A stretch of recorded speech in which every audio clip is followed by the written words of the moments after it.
Memang senang dan bangga kalau di dalam bernegara kita memiliki seorang pemimpin yang memiliki keterampilan kelas dunia seperti presiden pertama kita yang pandai bermanuver di tingkat dunia, memprakarsai non-blok, memimpin konferensi Asia Afrika, membangun Ganevo diplomasi melalui olahraga, mengambil Papua dengan manuver diplomasi ke Amerika dan PBB. Kalau yang sekarang, pemimpin setelahnya semua jago kandang. Lawannya yaitu hanya rakyatnya sendiri dan mereka yang punya otot pengetahuan bernegara dan berekonomi yang beda, itu aja lawan mereka. Para pemimpin setelah Soekarno hanya berebut anggaran dengan proyek-proyek yang modalnya dari dua sumber, mencekik rakyat dengan pajak-pajak dan berhutang pada negara asing.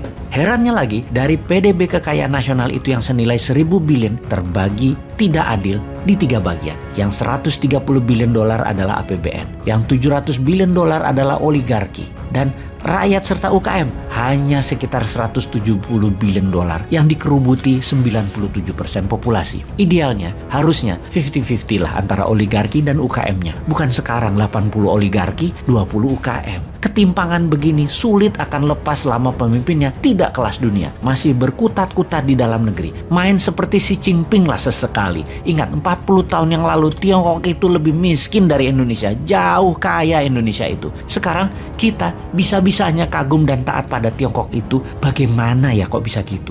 Bukannya meniru dan memodifikasi apapun supaya Indonesia berdaulat. Ini semua bagaimana sih sebenarnya? Jadi kita lihat berdasar data apa yang Tiongkok akan lakukan mengambil peluang krisis Ukraina. Pastinya kita lihat fakta data. Kita mundur sekitar di tahun 2014. Ketika itu Rusia mencaplok Crimea, sebuah wilayah berdaulat di Laut Hitam, baratnya Rusia. Tiongkok membela Rusia dengan mengatakan pihak barat yang memulai pertikaian tersebut sehingga Rusia harus turun tangan mengatasinya. Kita lanjut di tahun 2022 ini. Tiongkok kembali membuktikan kesetiakawanannya dengan Rusia dengan menuliskan di headline berita nasional Tiongkok, Amerika menggunakan krisis Ukraina untuk mensahkan gerakan militer di Eropa, di mana kita tahu bahwa bagi Amerika perang adalah profit. 25% pendapatan negara Amerika adalah dari mesin perang, jualan senjata, dan untuk senjata tersebut Amerika harus create demand, harus menciptakan demand dengan adanya perang tersebut. Di sini Tiongkok membawa framing Amerika lah yang sesungguhnya ingin perang di Ukraina.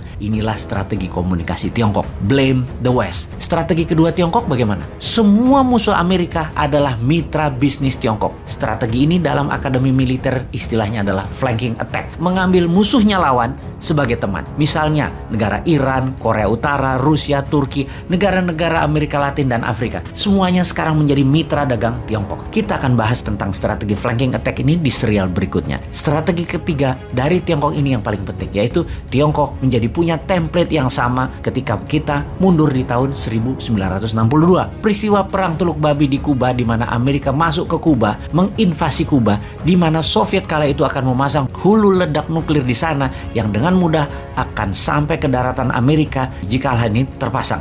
Invasi Amerika ke Kuba itu berakhir gagal, namun perang dan pendaratan serta invasi dilakukan oleh Amerika. Ketika mata dunia sedang fokus ke Kuba, pemimpin besar Indonesia Pak Karno ke Amerika bernego untuk ambil balik Papua dari Belanda, dan Amerika mendukung penuh dengan memberikan hak vetonya di PBB. Di tahun 1963, Operasi Mandala membebaskan Papua Barat pun dilakukan setelah mendapatkan go ahead dari Amerika. Amerika, sisi lain, mendapat izin di Grasberg sebagai kompensasinya. Strategi pintar Soekarno memanfaatkan krisis Kuba. Dan apa yang dilakukan oleh Tiongkok di tahun 1962 di saat yang sama itu? Apa yang terjadi? Tiongkok serang India. Jadi strategi ketiga Tiongkok pada saat krisis Ukraina menjadi perang Ukraina kemungkinan besar adalah benar, menyerbu Taiwan. Dan jika itu benar terjadi atau mendekati terjadi, apa yang dilakukan pemimpin besar Indonesia Tuan Lord akan lakukan? Ambil balik Timur-Timur, printing money berbasis proyek untuk membangun 50